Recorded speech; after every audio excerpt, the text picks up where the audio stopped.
સૌથી મોટા સમાચાર ચીન મુદ્દે ભારતે એક મહત્વપૂર્ણ નિર્ણય લીધો છે। 59 જેટલી ચાઇનીઝ એપ પર ભારતે પ્રતિબંધ લગાવી દીધો છે। બંને દેશો વચ્ચે તણાવ વધ્યો છે કેટલાય સમયથી, જેના કારણે ભારતે આ મહત્વપૂર્ણ નિર્ણય લેતા ચીનને એક મોટો ઝટકો આપ્યો છે। 59 જેટલી ચાઇનીઝ એપ કે જેના પર પ્રતિબંધ લગાવી દેવામાં આવ્યો છે।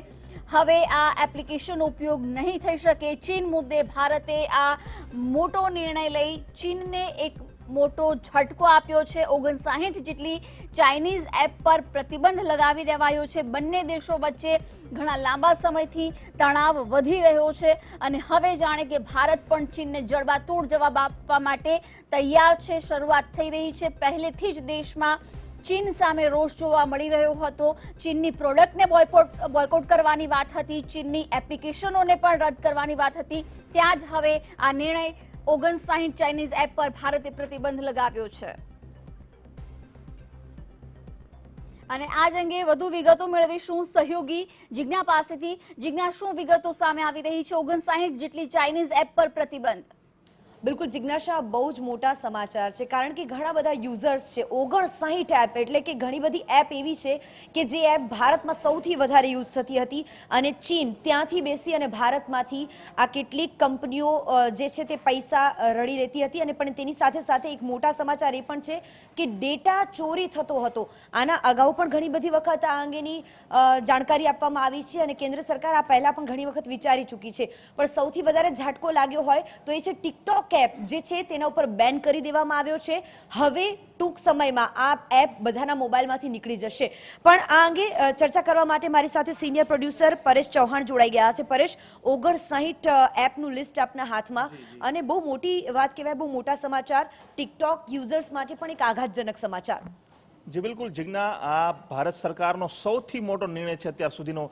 જ્યારથી લદ્દાખના ગલવાન ઘાટીમાં ચીન અને ભારતીય સેના વચ્ચે અથડામણ થઈ હતી ત્યારબાદ જે ચીની પ્રોડક્ટ છે તેની સામે ભારતમાં એક રીતે નારાજગી હતી, ગુસ્સો હતો। મંતવ્ય ન્યૂઝે પણ એક મુહિમ ચલાવી હતી ચીનની જે પ્રોડક્ટ છે તેની વિરુદ્ધમાં કે ભાઈ બહિષ્કાર કરો આ તમામ વસ્તુઓનો, ઇલેક્ટ્રોનિક આઇટમો હોય, મોબાઈલ્સ હોય કે પછી એપ્લિકેશન। તો ભારતના કરોડો લોકોએ પણ એક રીતે સોશિયલ મીડિયા પર એક રીતે મુહિમ ચલાવી હતી, અભિયાન ચલાવ્યું હતું કે ભાઈ જે ભારતીય લોકો જે ચાઇનીઝ એપ યુઝ કરે છે તે એપનો પ્રતિબંધ લગાવવામાં આવે। અને આખરે ભારત સરકારે ભારતીયોની નસને એક રીતે પારખી લીધી છે। ભારતીય લોકો શું ઈચ્છે છે તે મોદી સરકારે જાણી ચૂકી છે અને એ જ અંતર્ગત એક સૌથી મોટો નિર્ણય લીધો છે આજે કે 59 ચાઇનીઝ એપ પર આજે ભારત સરકારે પ્રતિબંધ લગાવી દીધો છે। આમાં સૌથી મોટી એપ જે છે પેલું નામ આવે છે તે છે ટિકટોક। દેશમાં આપણે સૌ કોઈ જાણીએ છીએ, યુવાનો યુવતીઓ નાના નાના બાળકોથી લઈને વૃદ્ધો સુધી કરોડો લોકો જે છે ટિકટોક ઉપર સક્રિય છે। ટિકટોક તેમના મોબાઈલમાં ડાઉનલોડ કરેલી છે, યુઝ કરે છે। ઘણા બધા લોકો છે, ગરીબો છે, ટિકટોક સ્ટાર પણ બની ગયા છે, અલગ વાત છે। પરંતુ જ્યારે બંને દેશો વચ્ચેની સેનાની વાત હોય, ભારતના સૈનિકો જ્યારે શહીદ થયા છે, બંને દેશો વચ્ચેની વૈચારિક મતભેદ છે, આર્થિક જ્યારે મતભેદની વાત હોય ત્યારે આપણે સૌ કોઈએ ભારત સરકારનો સાથ દેવો જોઈએ। અને આજે સૌથી મોટો નિર્ણય ભારત સરકારે કર્યો છે 59 ચાઇનીઝ એપ જે છે પ્રતિબંધ લગાવવાનો। જોકે એક વાત છે કે અત્યારે જ્યારે હાલમાં એક વ્યક્તિને મેં જ્યારે પૂછ્યું જે રેગ્યુલર યુઝર છે ટિકટોકનો, તો તેણે જણાવ્યું કે ભાઈ હાલમાં તો ટિકટોક જે છે તે વર્ક કરી રહ્યું છે। હવે જોવાનું એ છે કે ભારત સરકારે પ્રતિબંધ તો લગાવી દીધો છે જિજ્ઞા, પરંતુ આ પ્રતિબંધનો અમલ ક્યારે થાય છે અને કેટલા સમય સુધી છે। આ ઉપરાંત જો અન્ય કેટલીક એપ્લિકેશનની વાત કરીએ તો મેં તમને ટિકટોકની વાત તો કરી, આ ઉપરાંત યુસી બ્રાઉઝર પણ સૌથી વધુ લોકો યુઝ કરતા હોય છે। હેલો એપ પણ યુઝ કરતા હોય છે, યુકે મેકઅપ, આ ઉપરાંત Mi community, CM browser, virus cleaner જે લોકો મોબાઈલમાં યુઝ કરતા હોય છે વાયરસ ક્લીન કરવા માટે, આ ઉપરાંત એપોસ બ્રાઉઝર છે, ક્લબ ફેક્ટરીનો પણ જે છે લોકો યુઝ કરતા હોય છે, બ્યુટી પ્લસ, વીચેટ સૌથી વધુ યુઝ કરતા હોય છે, યુસી ન્યૂઝ જે છે સૌથી ભારતમાં લોકપ્રિય છે, આ ઉપરાંત વીબો છે, ઝેન્ડર પણ લોકો યુઝ કરતા હોય છે। તો મારી પાસે આ તમામ જે છે 59 જે ચાઇનીઝ એપ જે છે જેની પર પ્રતિબંધ લગાવવામાં આવ્યો છે। બીગો લાઈવ જો સૌથી મોટી વાત છે, ક્યુક્યુ મ્યુઝિક, આ ઉપરાંત જે અન્ય કેટલીક મીટુ છે, વીગો વિડીયો છે તે ગુજરાતમાં પણ ઘણી બધી ચાલે છે, ડીયુ ક્લીનર છે, ડીયુ બ્રાઉઝર છે, કેમ સ્કેનર। આ કેમ સ્કેનર એક એવી એપ્લિકેશન છે જિજ્ઞા જે સરકાર પણ યુઝ કરતી હતી, ઘણા બધા અધિકારીઓ છે તે પણ યુઝ કરતા હતા। તો ક્યુક્યુ પ્લેયર, વી મીટ, આ ઉપરાંત જે વાત છે સ્વીટી સેલ્ફી, પછી વીમેટ છે, ક્યુક્યુ ઇન્ટરનેશનલ, ક્યુક્યુ લોન્ચર, યુ વિડીયો, ઘણી બધી અજાણી પણ છે પરંતુ ઘણી બધી એવી છે જે જાણીતી છે અને ભારતના કરોડો લોકો યુઝ કરી રહ્યા છે। તો લોકો જે છે કદાચ એને શરૂઆતમાં ઝટકો લાગી શકે છે, પરંતુ એક રીતે જે કહી શકાય કે કૂટનીતિક દ્રષ્ટિએ ભારત સરકારનો સૌથી મોટો નિર્ણય અને આની સીધી અસર ચાઇનીઝ કંપનીઓ પર તો પડશે જ, પરંતુ સાથે સાથે ચીનની સરકાર પર પણ પડશે। પણ પરેશ, આ દેશભક્તિની વાત આવી જાય છે કે દેશમાં જ્યારે 20 જવાનો શહીદ થઈ જાય અને મેં થોડા દિવસ પહેલા એક વિડીયો પણ જોયેલો હતો દેશના જવાનો, અને તે વિડીયોમાં તે જવાન કહી રહ્યો છે કે જો અમે આવા કઠિન પરિશ્રમ કરી રહ્યા છીએ, દેશ માટે રક્ષા કરી રહ્યા છીએ, તો તમારે માત્ર તમારા મોબાઈલમાંથી એટલે તમારા આંગળીના ટેરવે તમારે ખાલી એક નાનકડું કામ કરવાનું છે અને જે કંપનીઓ, જે ચાઇનીઝ કંપનીઓ ભારતમાંથી લાખો કરોડો રૂપિયાની આવક કરી શકે છે એ કંપનીઓ તો તમે કમસે કમ ડિલીટ કરો, એટલું તો પ્રોત્સાહન આપો અમને. આ એક વિડીયો આવ્યો હતો અને ખૂબ જ સંવેદનશીલ આ બાબત હતી. ત્યારે આ વાત સાંભળ્યા બાદ જરૂરથી ટિકટોક છે એવી ઘણી બધી કંપની છે જેના યુઝર્સ ભારતમાં સૌથી વધારે છે, એમને આંચકો લાગશે, પણ તેની સાથે સાથે પરેશ, એક આ સંવેદનશીલ મામલો પણ અત્યારે દેશભક્તિ પ્રત્યેનો રંગ પકડતો દેખાઈ રહ્યો છે.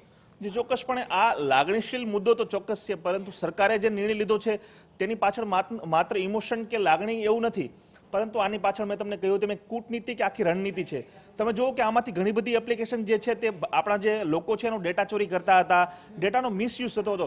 સસ્તામાં ડેટાઓ છે તે ઓનલાઈન ઉપલબ્ધ છે. હાલની તકે જો તમે જુઓ તો તમારા કદાચ એ પણ ડેટા ઉપલબ્ધ હશે, આપણને પણ ખબર નહીં હોય. તો આ ઘણી બધી જે એપ્લિકેશન આમ તમે જુઓ તો ફ્રીમાં ડાઉનલોડ થઈ જાય છે. એની ઉપર મનોરંજન જે મળતું હોય છે, લોકો તેનાથી ખુશ થતા હોય છે. જે ટિકટોક પરથી લોકોને મનોરંજન મળતું હોય છે, પરંતુ લોકોને ખબર નથી કે આ તમામ એપ્લિકેશન છે તેનો કેટલો મિસયુઝ થઈ રહ્યો છે. તેમની જે અંગત જે પ્રાઇવસી વાત છે, ફોટોગ્રાફ્સ, તમારી ડિટેલ્સ, ખાસ કરીને જે નાણાકીય બાબતોનો બેન્કિંગને લગતા જે ઘણી બધી ડિટેલ્સ હોય છે તે પણ આ માધ્યમોના દ્વારા જે છે ચીનમાં ઠલવાતી હોય છે. ત્યારબાદ ઇન્ટરનેશનલ લેવલે જે છે આપણી જે ડિટેલ્સ જે છે, આપણી જે તમામ માહિતીઓ છે તે વેચાય છે, તેનો મિસયુઝ થાય છે. આ એક અલગ બાબત છે. આ ઉપરાંત જે અલગ અલગ જે ચાઇનીઝ એપ છે તેના માધ્યમથી જે ચીનની કંપનીઓ છે, આ અલગ અલગ જે ચાઇનીઝ એપ છે તેના માલિકો અને જે કંપનીઓ તે કરોડો ડોલર દર વર્ષે કમાય છે. તમે જુઓ કે જ્યારે આપણે લોકોને લાગતું હશે કે ભાઈ આમાં કંપનીઓ શું કમાતી હશે, પરંતુ જ્યારે માની લો કે કોઈ વ્યક્તિ ટિકટોક યુઝર છે તો સાઈડમાં જે એડ આવતી હોય છે, આ ઉપરાંત પણ અલગ અલગ રીતે જે કંપનીઓ છે તે કરોડો રૂપિયા કમાય છે. તો આની ઉપર પણ હવે પ્રતિબંધ લાગ્યો છે, ત્યારે તેમની આવક પણ બંધ થશે. સીધી રીતે આવક બંધ થશે એટલે જે ચાઇનીઝ સરકાર છે તેને પણ ઝટકો લાગશે અને કદાચ ભારત સાથે જે અવળચંડાઈ કરી રહ્યું છે તેમાં પણ કદાચ એને સાનમાં સમજી જવાની જરૂર છે કે જો ભારત સરકાર તેમની 59 ચાઇનીઝ એપ પર પ્રતિબંધ લગાવી શકે છે તો આગામી સમયમાં જો ચાઇનીઝ સૈનિકોએ કોઈ અવળચંડાઈ કરી છે તો તેનો જવાબ પણ આ જ રીતે મળશે. બિલકુલ. પણ અહીંયા બીજો પ્રશ્ન એ છે કે ક્લબ ફેક્ટરી અને હેલો જેવી જો એપની વાત કરવામાં આવે તો આ બે એપ એવી છે કે જેનાથી ઇન્ડિયામાં ઘણા બધા લોકો રોજગારી પણ મેળવી રહ્યા હતા. ક્લબ ફેક્ટરીમાંથી પણ ઘણા બધા લોકો અહીંયા કામ મળતું હતું, કારણ કે ઇન્ડિયાની જ કેટલીક વસ્તુઓ ભારતમાં જ આપલે કરી દેવામાં આવતી હતી. અને તેની સાથે સાથે હેલો એપની અંદર એમાં પણ અલગ અલગ રાજ્યોમાં અલગ અલગ એના જે રિપોર્ટર્સ છે હેલોના, એ બધાની પણ રોજગારી ઉપર એક મોટો પ્રશ્ન આવી જશે. જિજ્ઞા, એક વાત એ છે કે સરકારે પ્રતિબંધ તો મૂક્યો છે, પરંતુ આ પ્રતિબંધ કેટલા સમય માટે છે તે હજી કોઈ ક્લેરિફિકેશન નથી મળ્યું, અને આ પ્રતિબંધનો અમલ ક્યારે થશે તે પણ કોઈ ક્લેરિફિકેશન નથી મળ્યું. કદાચ બની શકે કે ચીન સરકાર સાથે આપણા સંબંધો ફરીથી સારા થઈ જાય, જે ચીનની જે અવળચંડાઈ છે તે કદાચ બંધ થઈ જાય. ચીનની જે સેના છે જે લદ્દાખમાં અલગ અલગ જગ્યાએ જે એ લોકોએ ડિપ્લોય કરી છે તે કદાચ પાછી હટી જાય તો કદાચ આ પ્રતિબંધ પણ હટી શકે છે. પરંતુ તમે જેમ વાત કરી કે જે અલગ અલગ જે એપ્લિકેશન છે તેના માધ્યમથી ભારતના ઘણા બધા લોકો રોજગારી મેળવી રહ્યા છે. ટિકટોકના માધ્યમથી ઘણા બધા ગરીબો છે તેમને પણ એનું જીવન ધોરણ છે તે સુધર્યું છે. પરંતુ જ્યારે લાંબા ગાળાના ફાયદાની વાત હોય ત્યારે ટૂંકા ગાળાનું જે થોડુંક નુકસાન છે તે આપણે સૌ કોઈએ સહન કરવું પડશે. માત્ર એક રીતે નારેબાજી કરીને કે ભાઈ ચીનને બોયકોટ કરો, ચીનની વસ્તુઓને બોયકોટ કરો તેટલું નહીં ચાલે. હવે તમારે માત્ર આપણે જે તમે વાત કરી કે ભાઈ આપણા ભારતીય સૈનિકનો એક વિડીયો હતો, ખૂબ જ વાયરલ થઈ ગયો. તેમણે માત્ર એટલું કહ્યું કે ભાઈ બોર્ડર પર અમે છીએ, તમે લોકો ઘરે છો, તમારે માત્ર એટલું જ કરવાનું છે કે તમારી મોબાઈલની અંદર જે ચાઇનીઝ એપ છે તેને ડાઉનલોડ કરેલી, તમે જે ડાઉનલોડ કરેલી છે તેને હટાવો. આનાથી સીધી અસર ચીન પર થશે, ચીનની સેના પર થશે, ચીનની કંપનીઓ પર થશે.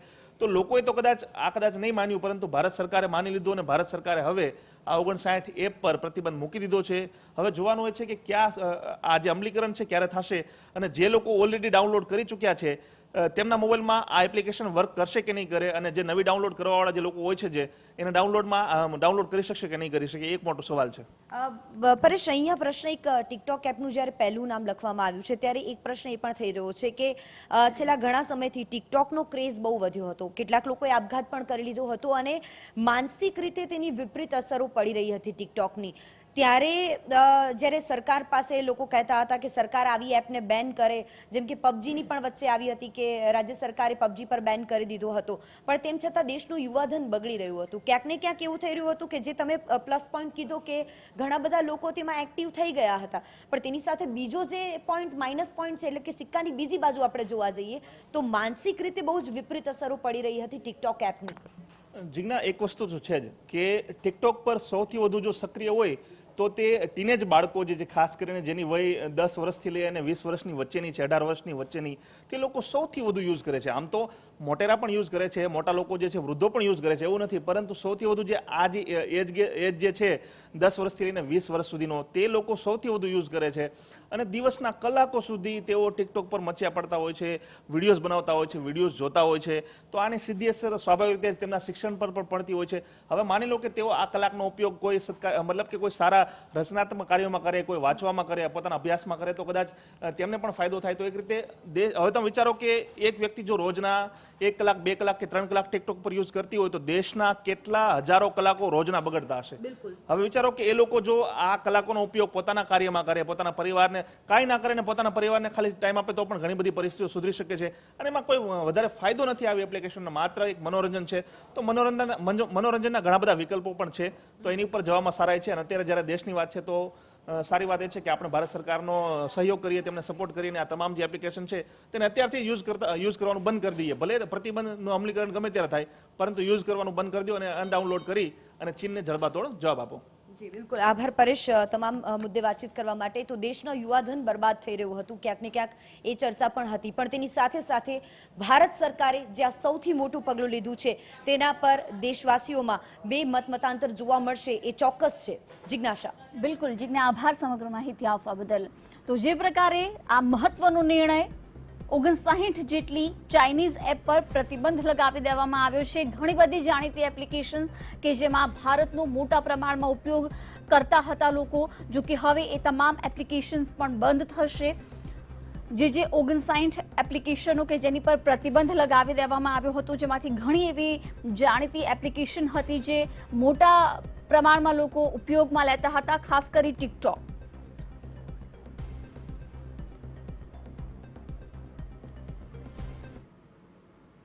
હવે વાત કરીશું સીમા પરના સંગ્રામની.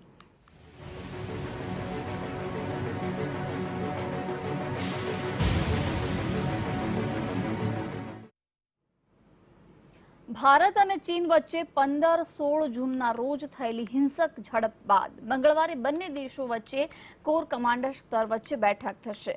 પૂર્વ લદ્દાખમાં ગલવાન ઘાટીમાં ભારતીય અને ચીની સેના વચ્ચે થયેલી ઝડપમાં 20 જવાન શહીદ થઈ ગયા હતા અને ચીનને પણ વ્યાપક પ્રમાણમાં નુકસાન થયું હતું અને તેમના પણ સૈનિકો માર્યા ગયા હતા. બંને દેશો વચ્ચે ત્રીજી વખત વાતચીત ભારતીય ક્ષેત્રમાં થશે. બંને દેશો વચ્ચે 22 જૂનના રોજ પણ LAC નજીક આવેલા ચીનના ભાગ હેઠળના ચુશુલ મોલ્ડોમાં બેઠક આયોજિત કરવામાં આવી હતી. 6 જૂનના રોજ પહેલી બેઠકમાં બંને પક્ષો સ્થાન વચ્ચે પાછળ હટવા માટે સહમત થઈ ગયા હતા અને ભારતે ચીનને LAC પર જ 4 મેથી પહેલા પોતાના સૈન્ય બળ પાછળ હટવા માટે કહ્યું હતું. ગત મહિને બંને દેશો વચ્ચે સરહદ પર ચાલી રહેલા તણાવને ઓછું કરવા માટે વાતચીત કરી રહ્યા છે. સૂત્રોએ જણાવ્યું કે આ વખતે વાતચીત ભારતીય વાસ્તવિક નિયંત્રણ રેખા હેઠળ આવેલા ભારતીય ક્ષેત્રના ચુશુલમાં યોજાશે અને આ પહેલા બંને બેઠકો ચીનના કબજા હેઠળ આવેલા ચુશુલના મોલ્ડોમાં યોજાઈ હતી. આ વાર્તાનો એજન્ડા બંને દેશો દ્વારા પાછળ હટવાના પ્રસ્તાવોને લઈને આગળ વધારવાનો છે. હાલની ગતિવિધિઓ દરમિયાન દરેક ક્ષેત્રમાં સ્થિતિને સ્થિર કરવા માટે ચર્ચા કરવામાં આવશે. LAC પર ચીન સાથે વધી રહેલા વિવાદ વચ્ચે ફ્રાન્સ ભારતને 36 રાફેલ વિમાનોનો પહેલો જથ્થો 27 જુલાઈ સુધી આપી શકે છે. એક તરફ ચીન સાથે સરહદી વિવાદ વધતા ભારત સુરક્ષા અંગે વધુ સક્રિય બન્યું છે અને સેનાની તૈનાતી સતત વધારી રહ્યું છે. એવામાં રાફેલ ફાઇટર પ્લેન ભારતીય વાયુસેનામાં સામેલ થાય તો વાયુસેનાની તાકાતમાં અપાર વધારો જોવા મળી શકે છે. જો કે વાયુસેના તરફથી રફાલને લઈને કોઈ સત્તાવાર જાહેરાત કરવામાં નથી આવી. લડાકુ વિમાનોની પૂરી તૈયારી કરી લેવામાં આવી છે, કારણ કે રફાલનો પહેલો જથ્થો આજ એરબેઝ પર તૈનાત કરવામાં આવશે, જેના માટે અહીં અલગથી ઇન્ફ્રાસ્ટ્રક્ચર પણ નિર્માણ કરી લેવાયું છે. રફાલની પહેલી સ્ક્વોડ્રનને ગોલ્ડન એરો નામ આપવામાં આવ્યું છે.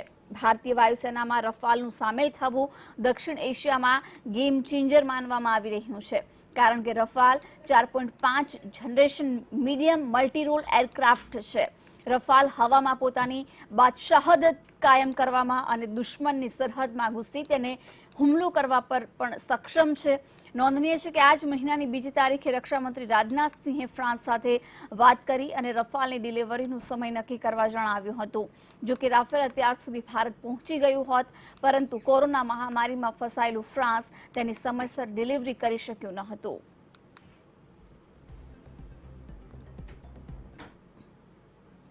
રાફેલ ફાઇટર જેટના સમાવેશ બાદ ભારત તમામ ક્ષેત્રે મજબૂત દિશામાં છે. વાત હોય એરફોર્સની, ઇન્ડિયન આર્મીની કે પછી ઇન્ડિયન નેવીની, ભારત પાસે હવાઈ, જમીન અને પાણી એમ ત્રણેય પક્ષે મજબૂત સેના અને શ્રેષ્ઠ હથિયારો રહેલા છે.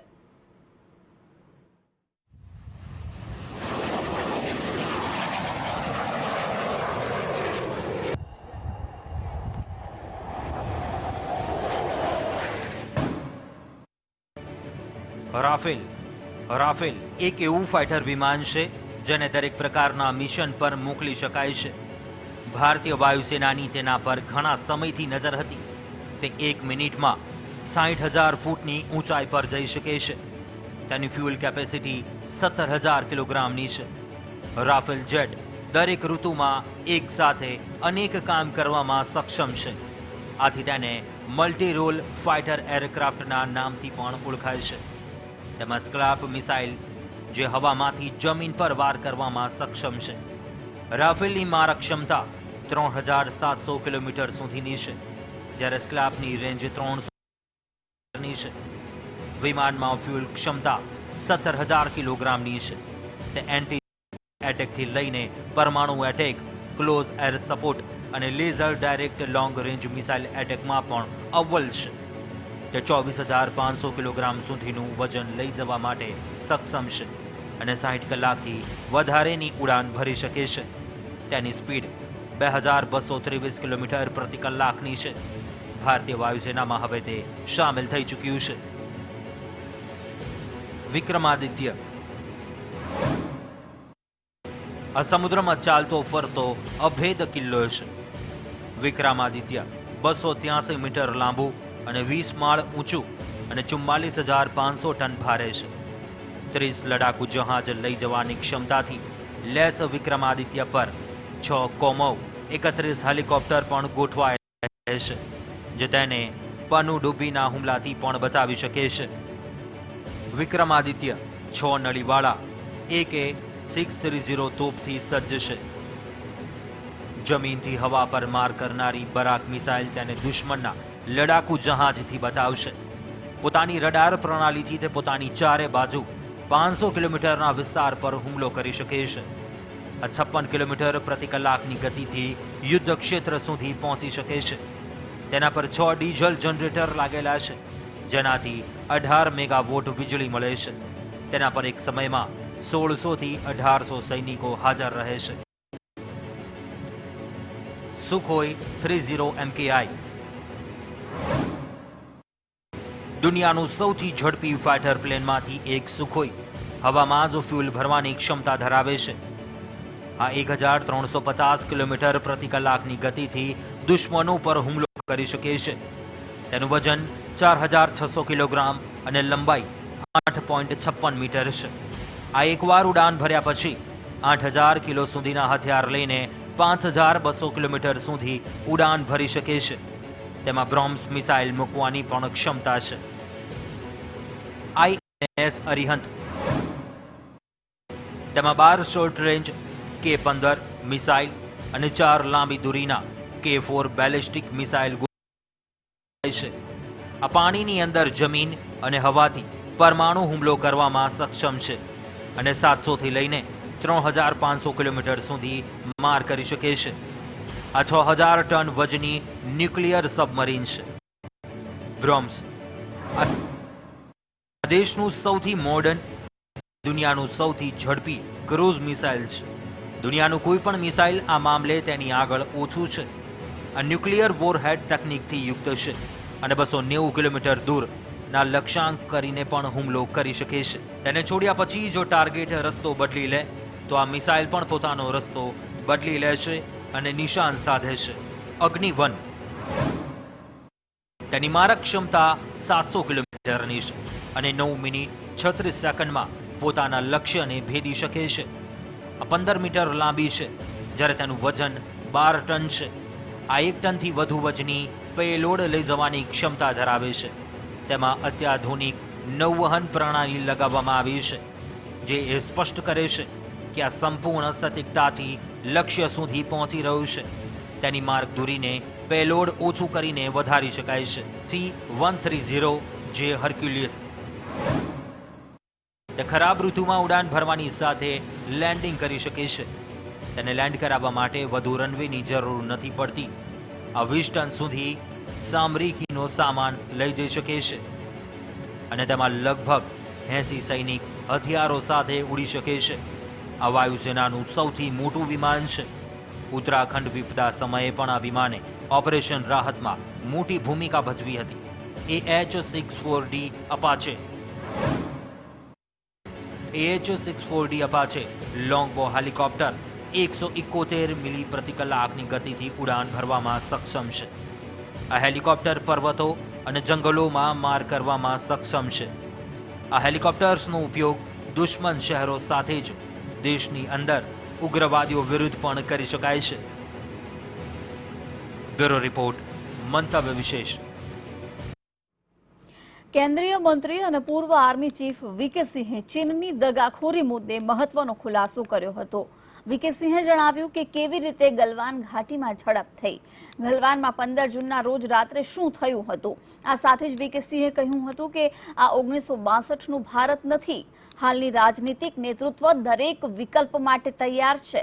વીકે સિંહે જણાવ્યું કે ચીનની હંમેશા એક ખાસિયત રહી છે કે તેઓ પોતાની ક્લેમ લાઇનને આગળ વધારીને જણાવે છે. તેમના વડાપ્રધાને 1959માં આપણા વડાપ્રધાનને જે નકશો સોંપ્યો હતો તે નકશા પર તેમને ક્લેમ લાઇન માર્ક કરીને રાખી હતી.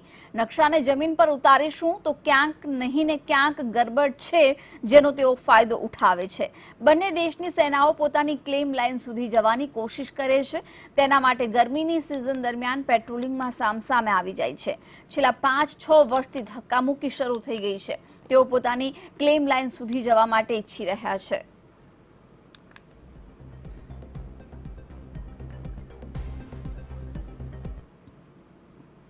લદ્દાખમાં ભારત અને ચીન સેના વચ્ચે થયેલી અથડામણ અંગે સોનિયા ગાંધીથી માંડી રાહુલ ગાંધી સરકારને આડે હાથ લઈ રહ્યા છે.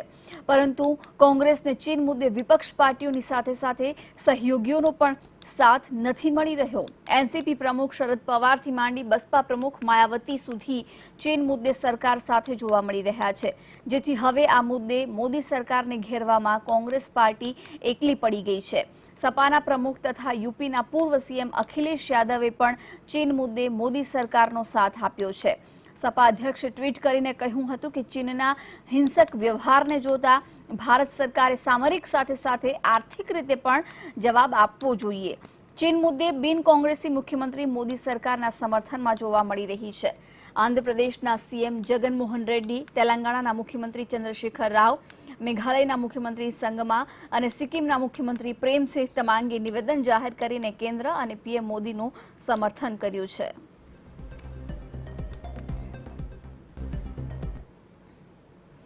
સૌથી વધુ પ્રભાવિત રાજ્ય મહારાષ્ટ્રે અનલોક ન અપનાવતા રાજ્યને 31 જુલાઈ સુધી લોકડાઉન લંબાવવાનો નિર્ણય લીધો છે. મહામારી સામે મુંબઈ અને તેની આસપાસના વિસ્તારોમાં બિનજરૂરી તમામ પ્રવૃત્તિઓ પર પ્રતિબંધ લાદવામાં આવ્યો છે. આ સાથે બજારોમાં ઓડ ઇવન વર્તમાન વ્યવસ્થાને યથાવત રાખવાના પણ આદેશ અપાયા છે. ઠાકરે સરકારે લોકડાઉનમાં કેટલીક રાહતો પણ પહેલાની જેમ જ આપી છે. કોરોના સંક્રમણથી સૌથી વધુ પ્રભાવિત મહારાષ્ટ્રમાં સંક્રમણના કુલ કેસ વધીને 1,64,000ને પાર પહોંચી ગયા છે, જ્યારે મૃત્યુઆંક વધીને 7,429 સુધી પહોંચી ગયો છે. આ પહેલા કોરોના મહામારીની ગંભીર સ્થિતિને જોતા પશ્ચિમ બંગાળની બેનર્જી સરકારે લોકડાઉન લંબાવીને 31 જુલાઈ સુધી લાગુ કર્યું હતું. ઝારખંડ રાજ્ય સરકારે પણ કોરોના સંક્રમણના વધી રહેલા કેસોને લીધે રાજ્યમાં લોકડાઉન 31 જુલાઈ સુધી લંબાવ્યું છે.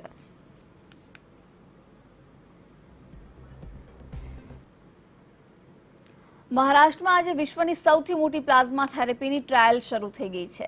રાજ્ય સરકારે આ પ્રોજેક્ટનું નામ પ્લેટિના આપ્યું છે.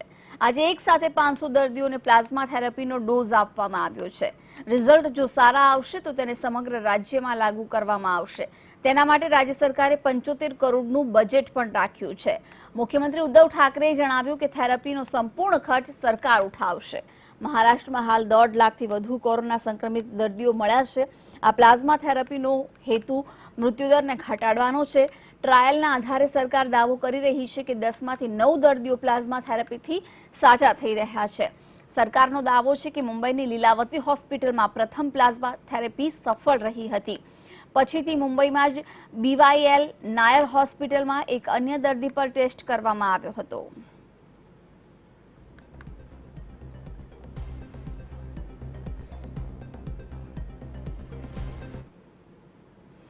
કેડિલા ફાર્માસ્યુટિકલ્સ અને council of scientific and Indian રિસર્ચની સેપ્સિવેક કોવિડ-19ની સારવાર માટેના બીજા તબક્કાના ટ્રાયલના હકારાત્મક પરિણામો મળ્યા પછી હવે ટ્રાયલના બીજા તબક્કામાં પ્રવેશ કરવા સજ્જ બની છે. સેપ્સિવેક એ જીવને જોખમી એવા સેપ્સિસ ઇન્ફેક્શનના ઇલાજ માટે વપરાતી દવા છે. સેપ્સિવેક એ એક ઇમ્યુન મોડ્યુલર ઔષધ છે. ચેપ લાગવાના શરૂઆતના તબક્કામાં અપાય તો સેપ્સિવેક દર્દીને ચેપ લાગવાથી બચાવી શકે છે. તે આંતરિક અંગો ઉપર હુમલા કરતા અને બળતરા પેદા કરતા સાયટોકાઇન છૂટવાના પ્રમાણમાં પણ ઘટાડો કરે છે.